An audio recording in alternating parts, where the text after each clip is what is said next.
तोहरे दुआरिया अइनी बन के भिखरिया हो। तोहरे दुआरिया अइनी बन के भिखरिया हो। मांगी नाया चारा पसार हो शिव गुरु। मांगी नाया चारा पसार हो शिव गुरु। भर दीही गोदिया हमार हो शिव गुरु। कोढ़िया के काया दिहल अन्हारा के आँख हो। रख दीह हमारो भी माथावा पर हाथ हो। कोढ़िया के काया दिहल अन्हारा के आँख हो। रख दीह हमारो भी माथावा पर हाथ हो।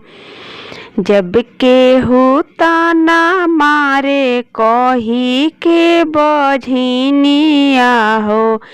छछनेला मानवा हमार हो शिव गुरु। भर दीही गोदिया हमार हो शिव गुरु। नहीं हम मांगे गुरुजी महल खजानावा हो। एक ही ललन बिना सुन बयांगनावा हो। ना जाने भइल हमसे कौन गलतिया हो। ना जाने भइल हमसे कौन गलतिया हो।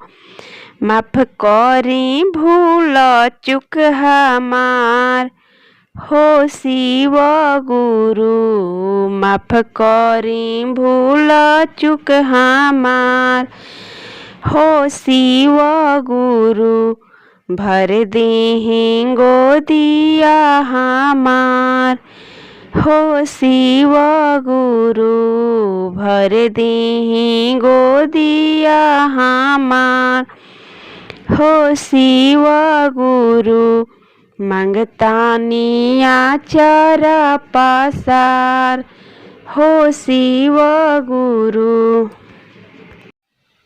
अगर मेरा गीत पसंद आए तो लाइक, सब्सक्राइब, शेयर और कमेंट ज़रूर कीजिएगा।